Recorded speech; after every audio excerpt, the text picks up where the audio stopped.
De acordo com as lendas gregas, os deuses que os homens adoravam eram, na verdade, a terceira geração de divindades. Os mais velhos eram os deuses primordiais. Estes foram seres elementares que trouxeram toda a criação à existência. Em seguida, vieram os titãs, a primeira geração de seres a ter formas e personalidades humanas. Estes eram os filhos de Gaia, a titã da Terra, e Urano, o deus dos céus. Antes de continuar com o tema de hoje, se ainda não é inscrito no canal, já se inscreva e deixa seu like para que você não perca nossos próximos vídeos. Alguns historiadores acreditam que os titãs eram os principais seres de uma religião anterior. Outros afirmam que foram escritos para unir os amplos domínios das divindades primordiais com os altamente específicos domínios dos deuses olimpianos. Pouco se sabe sobre muitos dos titãs, que desempenharam pouco papel na maioria dos mitos. Sua maior influência não foi devido aos seus próprios poderes, mas à proeminência de seus descendentes.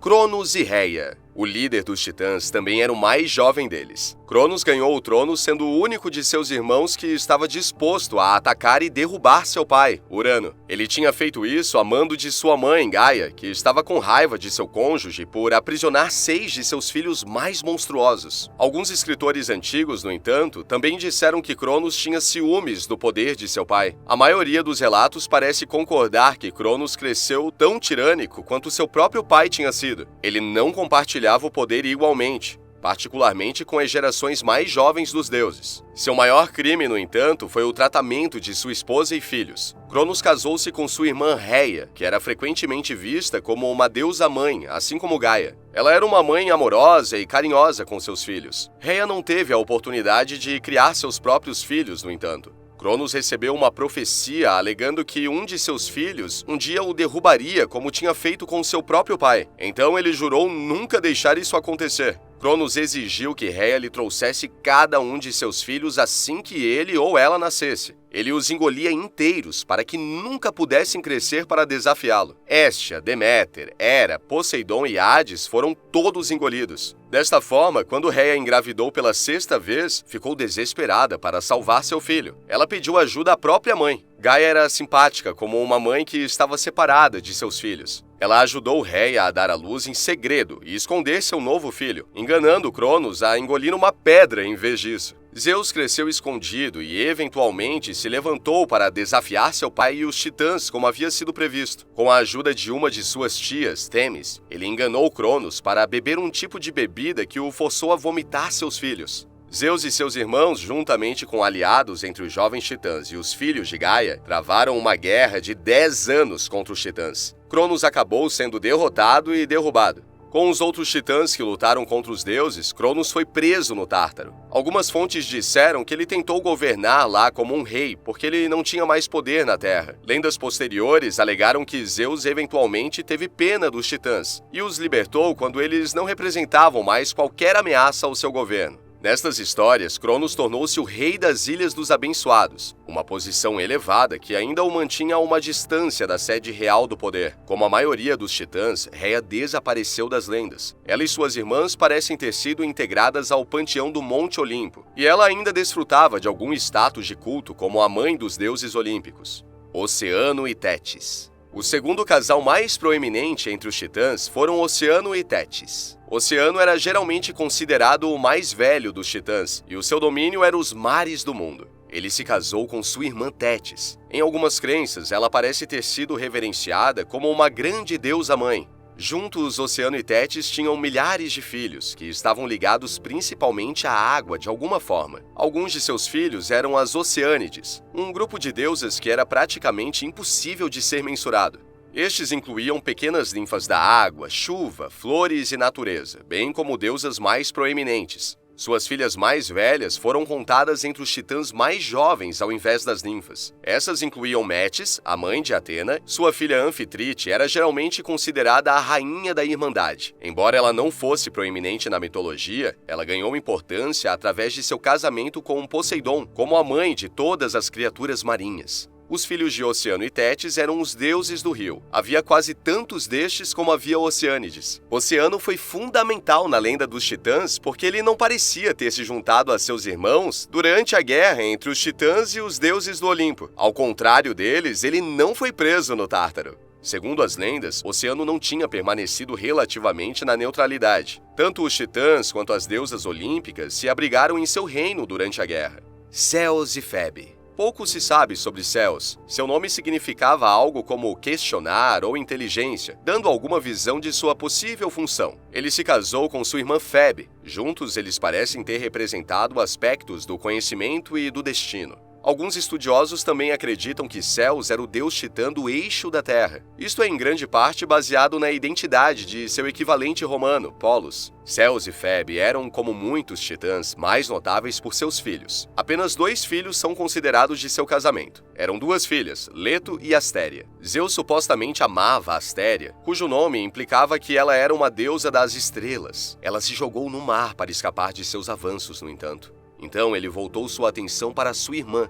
Leto foi, pela maioria dos relatos, a primeira amante que Zeus tomou após seu casamento com Hera. Como tal, ela suportou grande parte da ira da deusa quando ela engravidou. Apesar das tentativas de Hera de impedir o nascimento de seus filhos, Leto tornou-se mãe de gêmeos. Apolo e Ártemis tornaram-se 2 das mais famosas divindades da religião grega antiga. Os famosos netos dos titãs parecem ter herdado algumas das qualidades de seus avós através de sua mãe. Às vezes eram chamados de Febos em homenagem à avó. Os epítetos de brilhando denotavam seus papéis como deuses da luz, do sol e da lua, respectivamente. Eles também herdaram o controle do oráculo de Delfos dela. Como Ceos, Febe parece ter sido ligada a ideias de conhecimento e busca de sabedoria. Alguns estudiosos acreditam que o poder do oráculo veio, pelo menos em parte, de sua posição ao longo do eixo da Terra.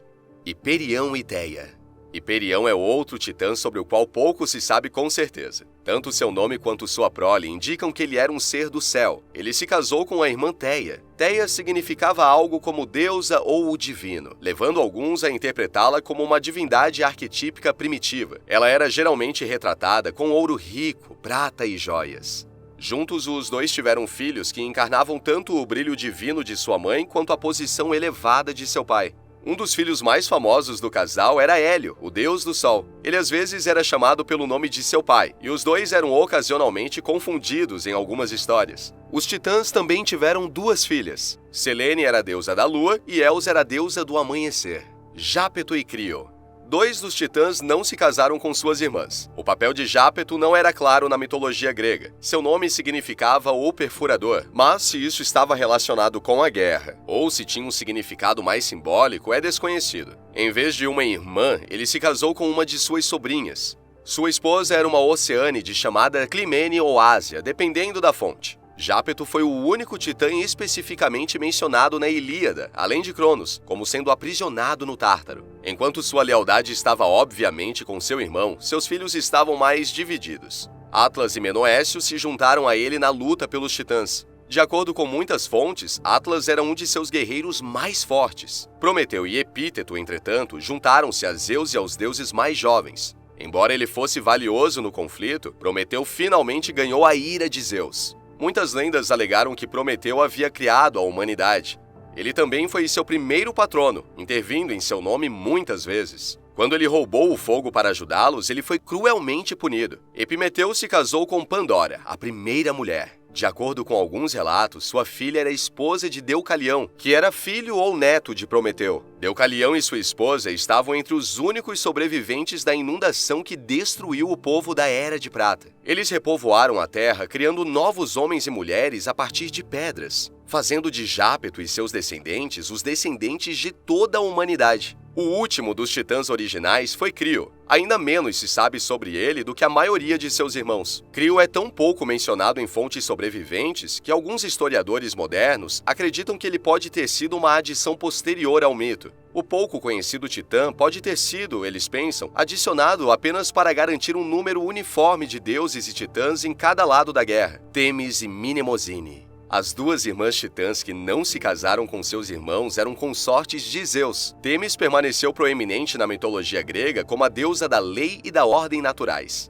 Como tal, ela não estava preocupada com as leis dos homens. Suas regras eram divinas e naturais, que asseguravam a ordem adequada da sociedade, do mundo e do cosmos. Ela e Zeus tiveram muitos filhos juntos. Suas filhas eram personificações das leis e ordem que ambos os pais representavam. As Horas, por exemplo, eram as deusas das estações, embora seu papel eventualmente mudou para refletir divisões mais precisas do tempo. Elas garantiam que o fluxo do tempo era consistente e devidamente ordenado. No entanto, as Moiras nem sempre eram consideradas suas filhas, mas muitos gregos acreditavam que sim. Estas foram as 3 deusas do destino que mantiveram a vida dos homens aos seus tempos repartidos. Temis foi uma das poucas titãs conhecidas por ter seu próprio culto seguidor. Enquanto seus templos estavam frequentemente dentro dos de Zeus, ela era adorada em seu próprio direito como uma deusa da lei divina e da ordem natural. Mnemosine foi uma das titãs mais frequentemente invocadas na mitologia grega. Isso porque, como deusa da memória, sua intervenção foi necessária para poetas que recitavam suas obras. De acordo com as lendas, ela e Zeus tiveram um caso que durou 9 noites. Como resultado, 9 ninfas nasceram. Estas foram as musas, as deusas que davam inspiração aos poetas e músicos. Seus papéis foram eventualmente expandidos para incluir dramaturgos, filósofos e matemáticos. Você já conhecia todos os 12 titãs originais da mitologia grega? Deixe a sua resposta aqui nos comentários. Se gostou do vídeo, não esqueça de deixar seu like. Até a próxima!